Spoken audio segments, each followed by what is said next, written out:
Hey everyone, so let's talk about using the 2019 Amazon Fire HD10 in 2021. So it is January 25th of 2021. Had this tablet now for I don't know, a year and a half, 2 years or so. And I gotta say, it is still a pretty dang good tablet. So I don't think it has slowed down at all since I bought it, again, almost 2 years ago. This thing still works great, especially considering the price. Normally priced they are $150. You can get them on sale for $100. I think I've even seen them on sale in 2020 for like $80, $90, something like that. So these are not very expensive tablets, and they are actually pretty nice. So let's just talk about using these as I think most people would use them, as how I use them. But before we begin, I do want to say that you can expand the storage. Otherwise, it comes with either 32 or 64 gigabytes of storage, and then it has a MediaTek processor, and it has 2 gigabytes of RAM. And that 2 gigabytes of RAM is going to be its weak point here. Otherwise, I think it's a really great device. So let's talk about web browsing first. So it comes with Silk Browser, which is Amazon Silk, which is of course Amazon's own web browser here. So let's do some quick web browsing. The only website that I've really seen that has tripped up this tablet is going to be Best Buy's website. It takes a bit to load. It's a little bit wonky, but really it isn't too bad. The processor that's in this is actually a pretty quick processor. It's better than what is in the 2020 Fire HD8 or HD8 Plus, but this does not have as much RAM as the HD8 Plus does. So if you actually let it sit there for a few seconds and let it load, it works very well. But if you just jump into this website and try to click on things right away, you'll notice it'll give you some lag, it'll give you some weird wonkiness. Like, you'll try to hit reviews, it'll go down to like questions and answers, stuff like that. But as you saw here, if you let it load for a few seconds longer, it will load. It'll do everything you want it to do. Everything you tap, it'll tap. You can look at different pictures, customer images. Hit this tiny little X here. So we'll go to like Pokemon. So I mean, this will definitely be a web browsing machine. Very, very good for web browsing. Oh, if I can hit things. You can see it's actually pretty quick. See the motion's there, no issues, no lags, nothing like that. Hit the actual link there. So you can see it's actually a pretty quick device. We'll go Google.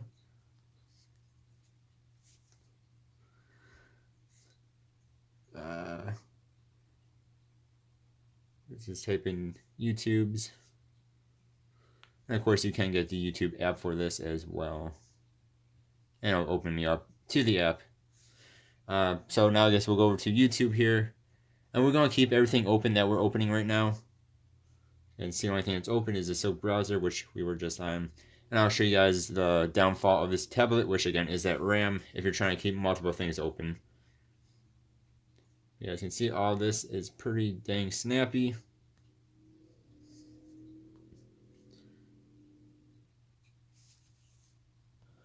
I typed in royalty-free music there. I want to listen to some royalty-free music. I'll show you the speakers. They're actually pretty good. There's dual speakers, one here and one here. And I'll show you guys the speakers. Of course, they're going to sound better in real life than it will through my phone camera here. But we'll do this. And this will play in 1080p, so the screen is actually really good. The one more downfall of this is if you do keep the brightness up all the way like that, you'll notice like when it's on like a black screen or a darker screen, you will get light bleed coming through. But personally, I don't keep it up. I mean, saw it was right there. Usually, actually, I keep it down here. And see, it loads the videos very quick. You do this in 1080. The volume rockers on the side there. It does have a headphone jack.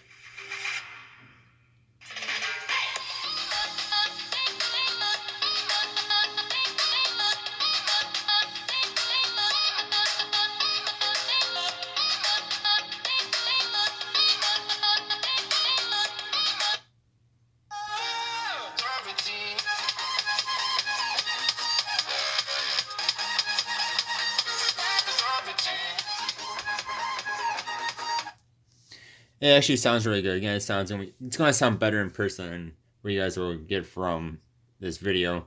Again, it's pretty loud actually. It sounds really good. I don't think there's really any choppiness or anything like that. It sounds actually really good.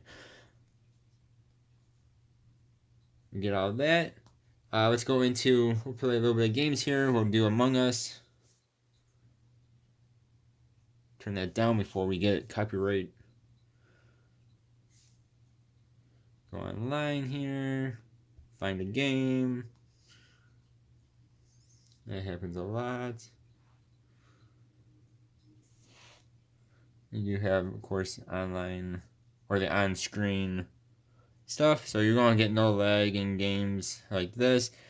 Now, if you guys want to see a better demo of gameplay, go ahead and check out my channel. I do have an actual gaming video on this tablet, along with the other tablets that I've had.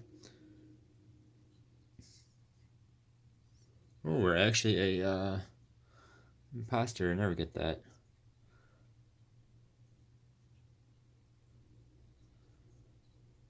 He just phased through the wall. Wasn't me. Well, that was really bad. But you guys can see there. We'll go ahead and leave the game. We'll get all that. So you can see that works very, very well. I did not mention that, but you can download Google Play Store in here, which I highly recommend you doing. It's way better than their own app store up top there. That's going to Kindle, so of course you can read books on here. Let it load. Alright, apparently it's still in the middle of a book. Got all that. Alright, and that was, I believe, The China Story, which is a very good book.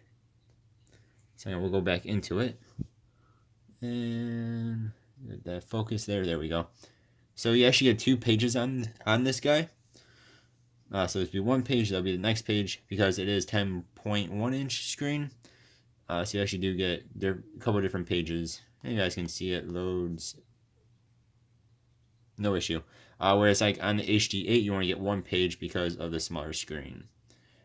Everything looks very, very good. Not hard to read whatsoever. So that is very nice.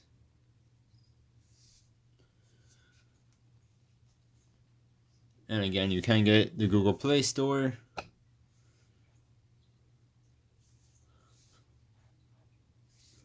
Now, we'll say you cannot get every single app on Amazon tablets, which I actually talked about in a different video as well. So, like here, we type in Pokemon. There is no Pokemon Masters. You cannot get Pokemon Masters for this game or for this tablet. Things like Offer Up, you cannot get. Most apps, I would say probably 95% of apps you can get. Just some apps are not compatible with Fire OS systems. So Fire tablets. For some reason, they're just not compatible. If you need this for like creating documents and stuff, they actually has documents on here. Otherwise, of course, you can download anything, almost anything from the Google Play Store as well. But you can get built in. It has their own document spreadsheet and presentation here, and it does have swiping on it as well, which I love. So if you guys need documents on here, you can get that as well. I do get email. Email works very well. I use it all the time. You can put in Gmail or whatever email you guys use. You get it on there. And of course, you do get like your Amazon, shop Amazon. So this will bring you to Amazon's website, but in the app. And then you can click on things from there. This is probably actually a little bit faster than using the web browser to go to Amazon as well. One more con though is you do get so you have Shop Amazon, browser, Silk browser, the App Store, Amazon App Store, Prime Video, Amazon Kids, all these utilities, Kindle, Amazon Music, Audible, News, Photos, Games, Amazon A, Goodreads, their email, the camera, settings, newsstand, and files. All of that you are stuck with. So you cannot get rid of any of that stuff that is grayed out now, which is everything I just said. So you are stuck with that stuff. Anything you download on here that is extra, so you download off of, say, the Google Play Store or their App Store, you can delete. But all the Amazon native stuff you're stuck with. You cannot delete it. All right, then let's go back and open up these different apps. I'll show you guys this RAM is not always the best. Go back to Silk Browser, and you're going to get a bit of a redo there.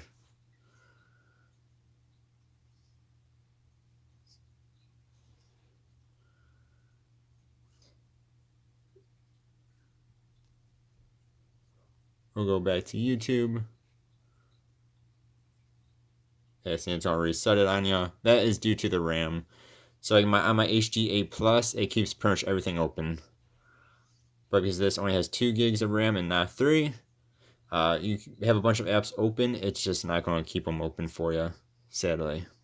So hopefully this year they will come out with a Plus version of this tablet that will have at least 3 or 4 gigs of RAM. I'm hoping.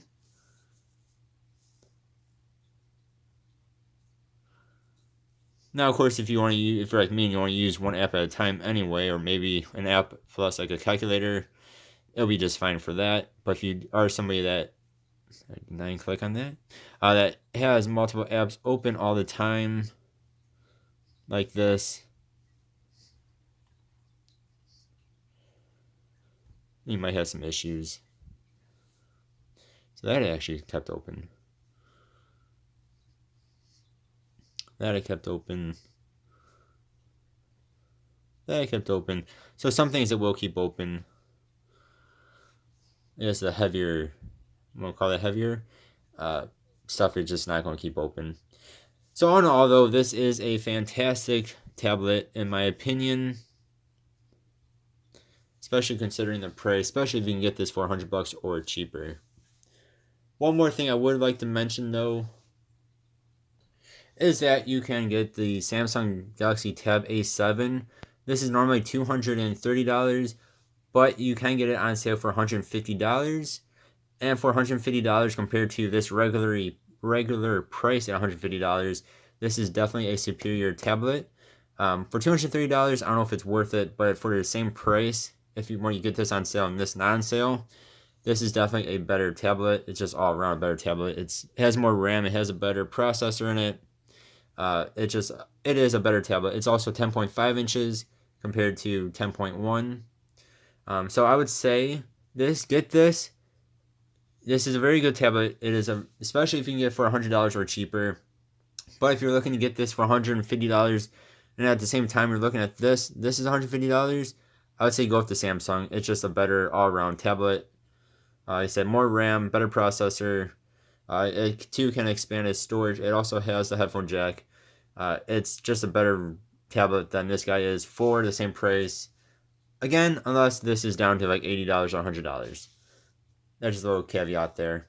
Thank you guys very much for watching. Let me know what you think. Always, I like reading everyone's opinions on my videos. I really do appreciate it, and I hope you guys have a good one. I'll see you guys next time. Goodbye.